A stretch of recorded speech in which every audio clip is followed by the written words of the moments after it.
Cricket में भारत पर पाकिस्तान की जीत का जश्न मनाना 3 कश्मीरी छात्रों को भारी पड़ चुका है। आगरा में कोर्ट में पेशी के बाद तीनों आरोपियों को जेल भिजवा दिया गया और कोर्ट परिसर में इन पाक प्रेमियों की पिटाई भी हुई है। तीनों छात्र आगरा के इंजीनियरिंग कॉलेज के स्टूडेंट्स थे। मामला संज्ञान में आने के बाद कॉलेज से तीनों छात्रों को सस्पेंड कर दिया गया है।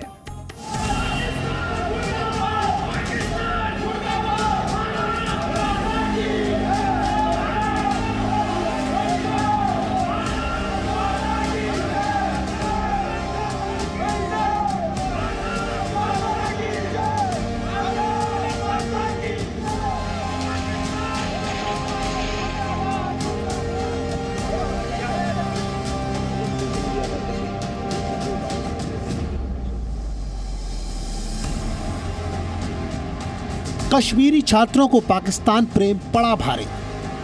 नापाक प्रेमियों पर देशद्रोह का केस। सलाखों के पीछे तीनों पाकिस्तान परस्त।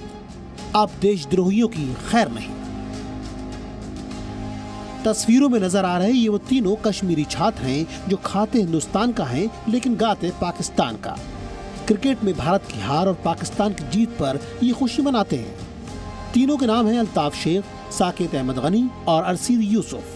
24 अक्टूबर को जब भारत पाकिस्तान के हाथों हारा तो इनकी खुशी का ठिकाना नहीं रहा। पाकिस्तान से भारत की हार पर इन्होंने जमकर जश्न मनाया। के अलावा व्हाट्सएप पर भी हिंदुस्तान के खिलाफ कई आपत्तिजनक बातें लिखी। ये तीनों आगरा के इंजीनियरिंग कॉलेज से केंद्र सरकार की एक स्कॉलरशिप स्कीम के तहत पढ़ाई कर रहे थे। यानी ये वजीफा तो भारत सरकार से ले रहे हैं लेकिन इनका दिल पाकिस्तान के लिए धड़कता है। हिंदुस्तान के पैसे से ये अपने ख्वाब संजो रहे हैं लेकिन गुणगान पाकिस्तान का करते हैं। इस देश के प्रधानमंत्री की उस विशेष योजना के तहत वो यहाँ पढ़ने आए थे और उसी के तहत उनका यहाँ एनरोलमेंट हुआ था। उसी के तहत एक विशेष स्कॉलरशिप यानी कि उसमें उन्हें बहुत सारी सुविधाएं मिलती होंगी, उसमें उन्हें फीस में भी माफ़ी मिलती होगी, उसमें अलग अलग तरीके का जो कहते हैं आपको सब्सिडीज़ मिलती हैं। पढ़ाई के दौरान भी आपको बहुत तरह की छूट मिलती है। आने जाने की का जो किराया होता है, आने जाने का जो खर्चा होता है, उसको भी सरकार वहन करती है। प्रधानमंत्री कोष से उसको वहन किया जाता है।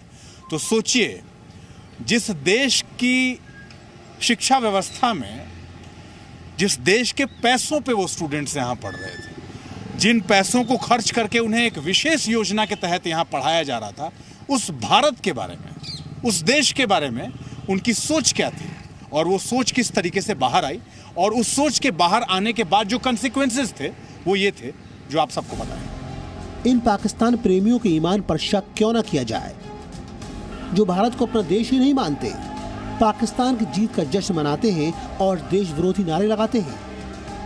ये कश्मीर से जो स्कॉलरशिप प्राइम मिनिस्टर देते हैं उसके भैया पे ये यहाँ लोग पढ़ रहे हैं, तो ये लोग नहीं मानते थे। जिस दिन मामला गहराया उस दिन 24 तारीख को पाकिस्तान जीतता है, इन लोगों ने पाकिस्तान के स्टेटस लगाए, बाबर आई लव यू वगैरह, जो कुछ भी समर्थन था इन्होंने दिया, उससे हमें कोई आपत्ति नहीं है। परंतु आपत्ति उस चीज़ से है जब इनसे पूछा गया कि आप ऐसा क्यों करते हैं, आप हिंदुस्तान को अपना क्यों नहीं मानते हैं, तो इन्होंने लिखित रूप से कहा कि India is not my country is Kashmir, indirectly Pakistan ... कहाँ लिखा था ये? व्हाट्सएप पे जी। इसके हम पे फैक्ट्स हैं। तो ये तो एक तरीके से हिंदुस्तान की अखंडता पे सवाल उठाना हुआ कि कश्मीर को कंट्री बोलना, जबकि वो हमारा अभिन्न हिस्सा है हिंदुस्तान।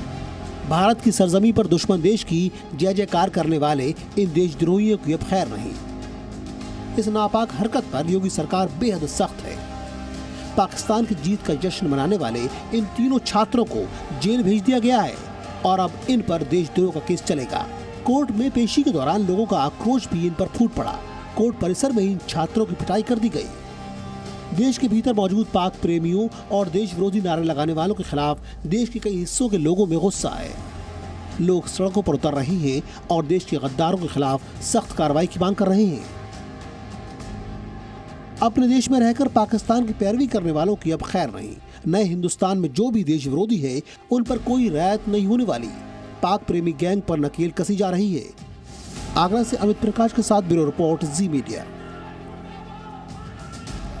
और इस खबर पर आगे करते विस्तार से बात जुड़ चुके हमारे साथ हमारे सहयोगी, हमारे संवाददाता Amit Prakash. Very good morning Amit. केंद्र सरकार के स्कॉलरशिप पर पढ़ने वाले ये छात्र, पाक प्रेम कैसे भारी पड़ता है। न सिर्फ कॉलेज से सस्पेंशन होता है, जमकर पिटाई होती है, बल्कि देशद्रोह का मुकदमा भी दर्ज होता है। इस पूरे मामले में अब तक का अपडेट क्या है अमित? गुड मॉर्निंग निधि।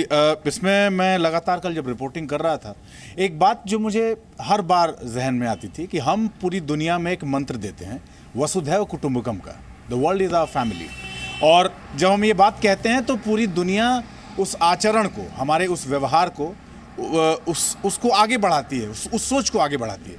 लेकिन सोचिए, जब मैं ये पता कर रहा था कि प्राइम मिनिस्टर की स्पेशल स्कॉलरशिप स्कीम के तहत जब ये बच्चे यहाँ आते हैं तो सिर्फ यही नहीं, देश के अलग अलग संस्थानों तक पहुँचते हैं, वहाँ पढ़ाई करते हैं, उनके पढ़ाई का खर्च, उनका जेब खर्च कुछ भी उनको नहीं देना होता।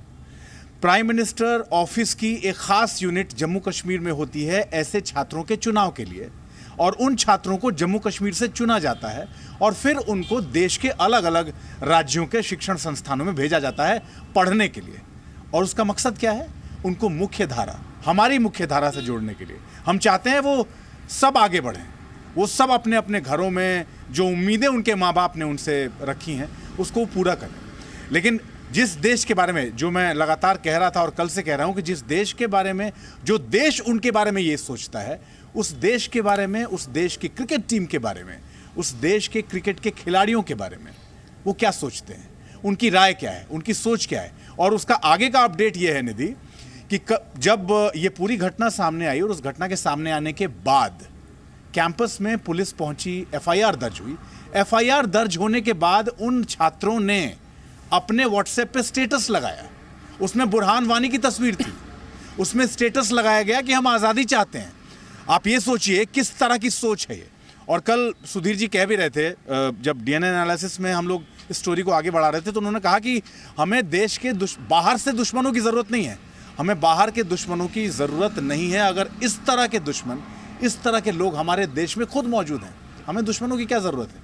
जब वो इस सोच के साथ रखते हैं, वो 3 थे, पता नहीं इस देश में 3000 हैं, 3 लाख हैं, 3 करोड़ हैं, कितने हैं इसका तो अंदाज़ा नहीं है। किस तरह की सोच रखते हैं वो। और इस सोच के बारे में, this is such a sorry state because of the reason कि हम क्या सोचते हैं, हम उनको कहाँ लेके जाना चाहते हैं, हम कौन कौन सी विशेष योजनाओं में अनुबंध करके उनके जीवन को आगे बढ़ाना चाहते हैं, उनके भविष्य को आगे बढ़ाना चाहते हैं, और वो इस देश को कहाँ लेके जाना चाहते हैं, वो इस देश में अपने आप को कहाँ देखते हैं, वो इस देश को किस जगह लेके जाना चाहते हैं, ये सोच उनकी साफ हो जाती है। हालांकि इस मामले में पूरे उत्तर प्रदेश में 5 ऐसे लोग आइडेंटिफाई किए गए। बरेली में भी एक व्यक्ति है जिसके बारे में पता चला था, उसका वीडियो भी वायरल हुआ था, और उसके बाद उसके खिलाफ भी एफआईआर दर्ज हुई। तो पूरे उत्तर प्रदेश में उस रात जब ये मैच खत्म हुआ और उसके बाद जो कंसिक्वेंसेस थे, उसके बाद जिस तरीके से वहाँ चीज़ें हुई, उसमें 5 ऐसे लोगों को अरेस्ट किया गया है। और भी चीज़ें उनके व्हाट्सएप चैट के बाद अब ये भी पता किया जा रहा है और क्या है और किस तरह की चीज़ें हैं। हालांकि कैंपस में अभी किसी को आने जाने की इजाज़त नहीं है, लेकिन पुलिस अभी इन्वेस्टिगेट कर रही है कि जिस तरीके के नारे वहाँ लगे गए, जिस तरह के स्लोगन्स रेज किए गए उन स्टूडेंट्स की तरफ से, उसकी सच्चाई क्या है। तो फिलहाल इस केस में अभी इन्वेस्टिगेशन लगातार जारी है और पुलिस ने कहा है कि पोस्ट लंच यानी दोपहर के बाद कुछ और अपडेट्स इसमें सामने आएंगे। Presenting B News app available on Google Play and App Store. Download it now.